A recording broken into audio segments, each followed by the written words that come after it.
wrote that song just for you.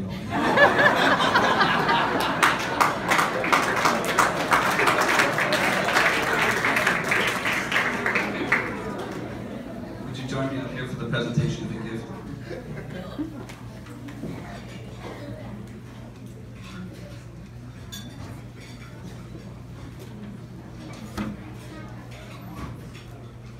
The shul asked me to pick out a menorah for the gift, but due to some minor miscommunication, I may have been confused about who was receiving the gift. So I picked out one that I really like. And I hope you'll like it too.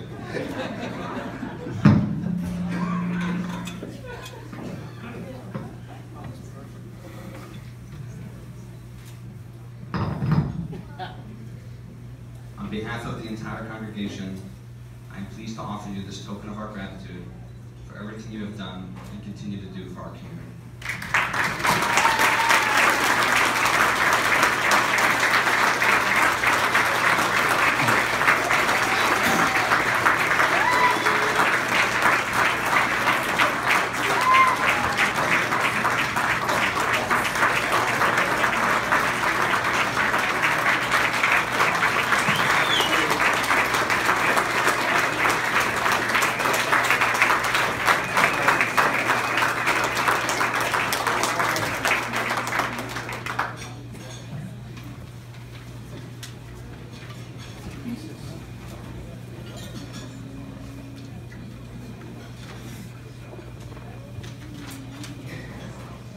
Thank you, Sam and Aaron.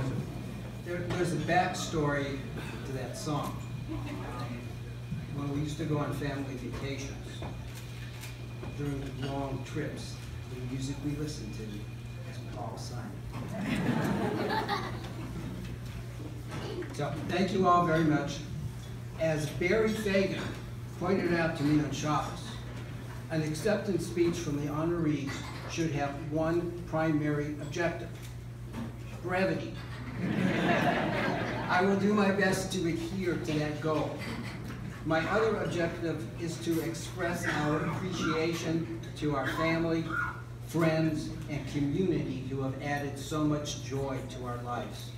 Thank you to the dinner chairs, Shoshi Butler and Ira Carroll, tribute journal chairs, Naama Lazar, Smadar Parnes, and Chaya Pollack. Thank you to Moish and Dina for the wonderful food, and to the wait staff. Congratulations to Rob and Elena. The willingness of younger, enthusiastic members to help is what keeps our shul healthy. As Abby and Judy Mendelson so eloquently stated in their tribute ad, you are impact players. To everyone who either came to the dinner and or participated in the journal, thank you. A special thanks to our grandson Avrami, who traveled from New Jersey to represent the Allen branch of the family, and to my business associates who are here. Your presence is a delightful, kind gesture.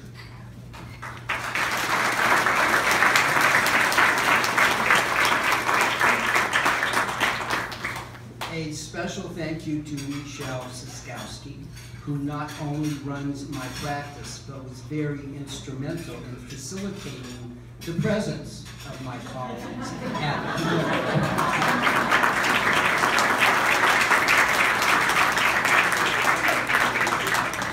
And to our sons Aaron and Sam, who put in a lot of work this evening, from gift selection to speeches to the musical presentation, to help with our bio and the wonderful ad from our kids.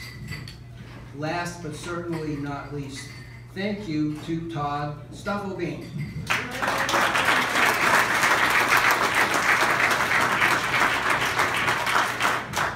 Our overworked and underpaid office manager. You actually keep the show running.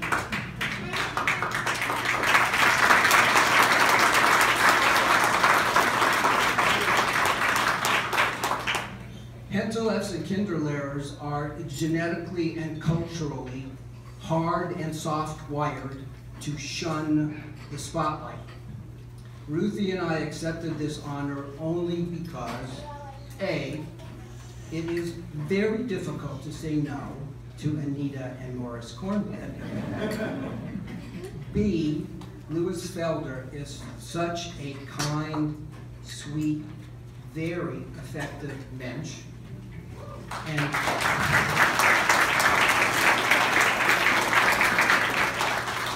C, the purpose of the annual dinner is to raise funds for the shul. Somebody has to accept. Since I have to speak, I will request your indulgence for a few moments of introspection. In our many years of growth as a Baal Teshuva family, certain truths have emerged. One, it is difficult for any Torah-observant Jew to grow without a community. Two, without a shul, there is no community. Three, for our particular family, PZ has been critical to that growth. On our not atypical Baal Teshuva journey, formative elements were: 1, a year spent in Israel post-college. 2, the influence of Rabbi Joseph Weiss of B'nai Emunah. 3, the critical role of Rabbi Miller. He was the model of all that we hope to become. He was the warm voice when we needed guidance. The nourishing effects of Hillel Academy and of the Kollel. It was the Kollel that brought Rabbi Miller to Pittsburgh. And as any becoming frum parent knows, having a child in Hillel is a very real stimulus to growth. Each of our kids spent well over a year learning in Israel, even up to 4 years. 6, learning Daf Yomi at 6 a.m. for over 7 years, led by Sam Hentelek. 7, being near Rabbi Attorney Yisrael Pfeffer, who is a beacon of doing right. Rabbi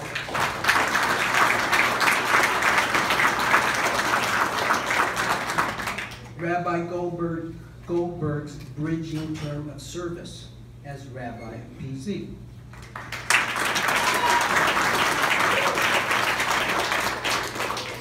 And 9, Rabbi Yalkut's warm, brilliantly investigative Jewish mind.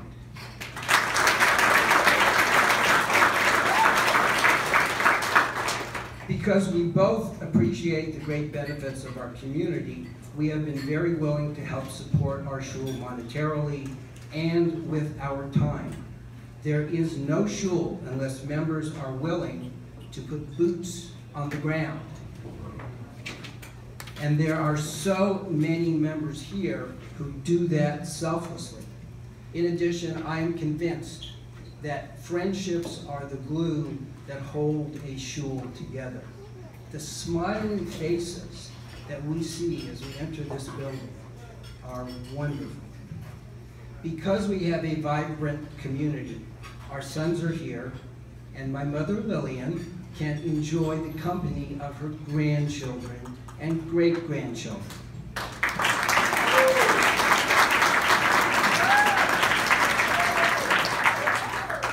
My mother was a passenger on the last boat to leave Europe before World War II. To get to that boat, her family had to sneak through Europe and hide from the Nazis, Yamach Shemam. My father's family escaped from the pogroms of Russia to get to Canada.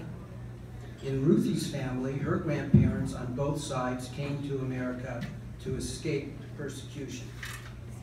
Our extended families were successful in America, but in danger of losing our unique Jewish core. Our community brought us back. As we sit here today, Ruthie and I fell over our children and grandchildren who have respect for and are engulfed by the Torah world. As an example of that, our 10-year-old grandson, Gedaliahu, had some spare time. So he and his friends decided to gather scraps of wood and build a ständer, a lectern, an instrument used for learning and prayer. It's a demonstration of what is important to them.